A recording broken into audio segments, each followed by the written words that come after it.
नमस्ते प्रणाम, स्वागत है हमारे चैनल पे आप सभी का। दोस्तों जितने भी दर्शक हमें देख रहे हैं, आप लोगों से हाथ जोड़ के रिक्वेस्ट है, तो प्लीज़ आप लोग सपोर्ट करते रहिए। उम्मीद करती हूँ कि आप लोग अच्छे होंगे और हमारा सपोर्ट करेंगे। दोस्तों तो आप लोग हमारा सपोर्ट कीजिए और भर भर के प्यार दुलार दीजिए। जैसा भी हम लोगों का गीत जा रहा है, अच्छा और नहीं अच्छा, तो आप लोग सुनिए। दोस्तों सभी माताएं भाइयों बहनों से रिक्वेस्ट है, आप लोग हमारा सपोर्ट कीजिए। तो एक चुटकुला नाच गीत लेकर आए हैं आप लोगों के बीच में, जैसे भी लगा कमेंट में जरूर करें। कि सखी दिहल बादर दिया कारी हैया बाला माँ, सखी दिहल बादर दिया कारी हैया बाला माँ, कारी हैया बाला माँ हो कारी हैया बाला माँ, सखी दिहल बादर दिया कारी हैया बाला माँ, सखी दिहल बादर दिया कारी हैया बाला माँ।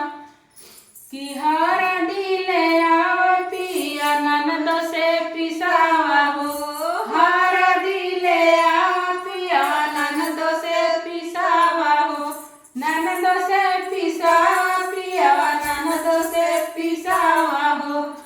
कि हरदी छपावा होई ठैया बालमा हो, हरदी छपावा होई ठैया बालमा, जहाँ दिहला कारी हैया बालमा, जहाँ दिहला हो दरदिया कारी हैया बालमा, हमके दिहला हो दरदिया कारी हैया बालमा, कारी हैया बालमा हो कारी हैया बालमा, हमके दिहला हो दरदिया कारी हैया बालमा, हमके दिहला हो दरदिया कारी हैया बालमा।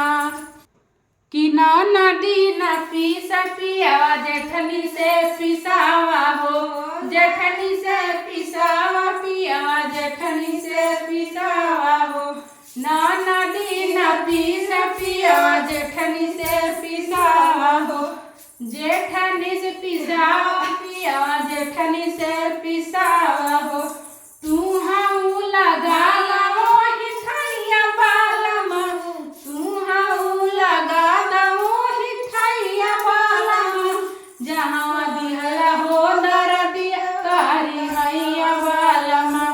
जहाँ दिहला हो दरदिया कारी बालमा, कारी हैया बालमा हो कारी हैया बालमा, काहे दिहला हो दरदिया कारी हैया बालमा, दिहला हो दरदिया कारी हैया बालमा, कारी हैया बालमा हो कारी हैया बालमा, काने छापा हो हरदिया कारी हैया बालमा, काने छापा हो हरदिया कारी हैया बालमा, कारी हैया बालमा हो कारी हैया बालमा, तन का छापा हो